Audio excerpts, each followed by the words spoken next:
সে কারণে বলছে একটা এজেন্ডা খুব ক্লিয়ারলি দেখা যাচ্ছে। তার মানে রাজনীতি কি বর্তমানে কোনো দলের কথা বলবো না, গোটা বাংলাদেশের রাজনীতি এক ধরনের ট্র্যাপড, ঝুঁকির মধ্যে আছে। আর আমি আরেকটা কথা একটু বলে রাখি, আপনি এমন কিছু, আমি বলছি না তারা যা যা করতে চাইছেন এগুলো সব দেশের জন্য খারাপ হবে, আমি রিপিট করছি, আপার হাউস যদি পিআর হয় ভালো হবে বলে আমি মনে করি। কিন্তু আপনি তারপরও কোনো দলের সাথে প্রতারণা করে, বিশেষ করে বিএনপির মতো দল, যে দলটা খুবই পপুলার পারসেপশন আছে নির্বাচন হলে বিরাট সিটের সংখ্যায় সে ক্ষমতায় আসবে, তার সাথে আপনি ট্রিকগুলো করতে পারেন না। তো একটা গণতন্ত্র মানে হচ্ছে সংখ্যাগরিষ্ঠের মতামত। একটু খেয়াল করি আমরা, যদি পার্লামেন্ট হতো, গণভোট আগে না হতো, সংবিধান তো লেখার কথা আগে গণপরিষদে তো বিএনপি মেজরিটি থাকতো, তাই তো?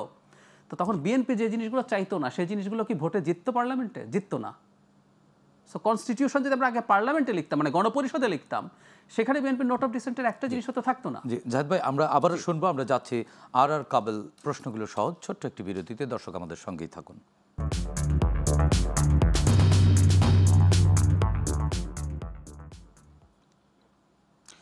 দর্শক, বিরতির পর আবারও ফিরলাম আর কাবেল প্রশ্নগুলো সহজ।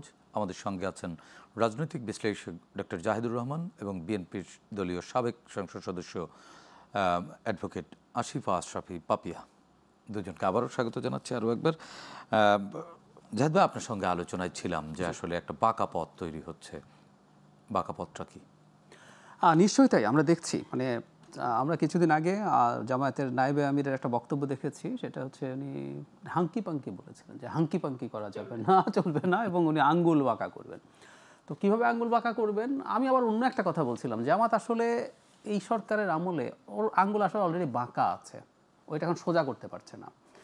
মানে সে যেসব দাবি সামনে এনেছে, লোয়ার হাউসের পিআর, নভেম্বরে গণভোট হতে হবে, এইগুলো মানে আঙ্গুল বাঁকা করেই ফেলেছে। এখন আসলে ওরা একটু লজ্জাই পড়েছে, আঙ্গুল কীভাবে সোজা করি, আঙ্গুল আর বাঁকা করার স্কোপ নেই। কিন্তু যেটা করতে যাচ্ছে তারা আগামীকাল একটা ঢাকায় মহাসমাবেশ টাইপের কিছু করবে, 8 দল মিলে, চলো চলো ঢাকা চলো। মানে কার বিরুদ্ধে চাপ আমি আসলে জানি না।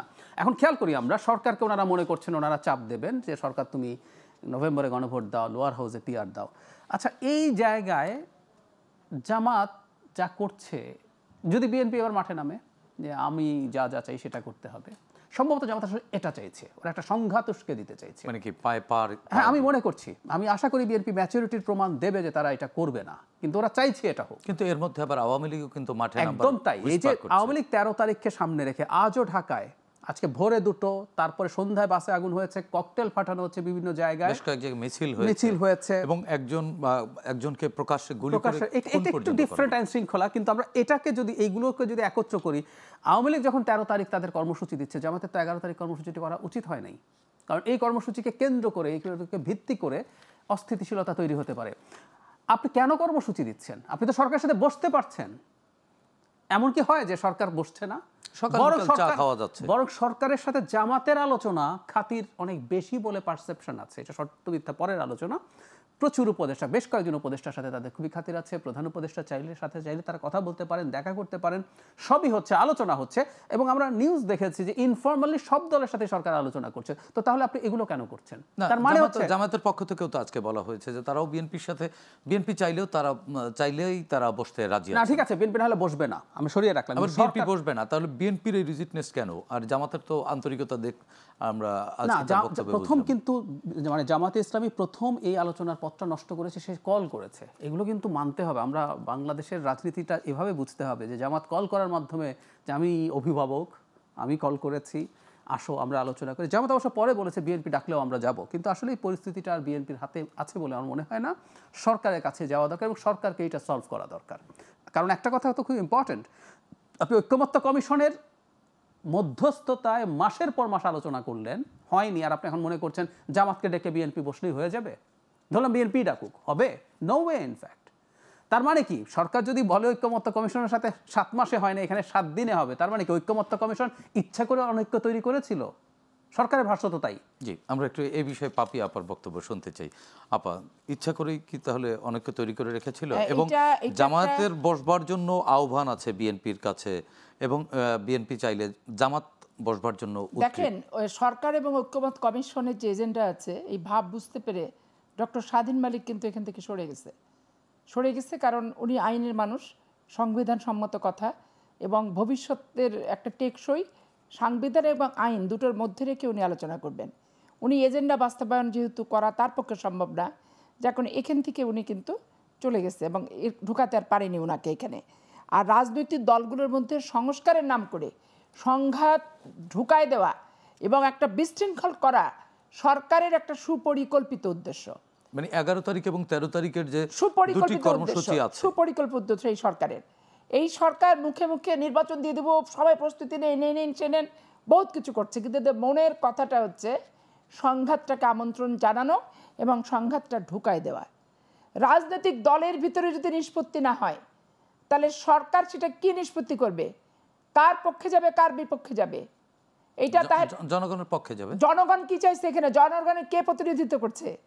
আপনারা সবগুলো রাজনৈতিক দল তো জনগণের প্রতিনিধিত্ব আমরা করে, জনগণের আপনারা দাবি প্রতিনিধিত্ব করেন। করছি, আমরা দাবি করি, কিন্তু বেসিক্যালি আমরা কি বর্তমানে জনগণের নির্বাচিত প্রতিনিধি?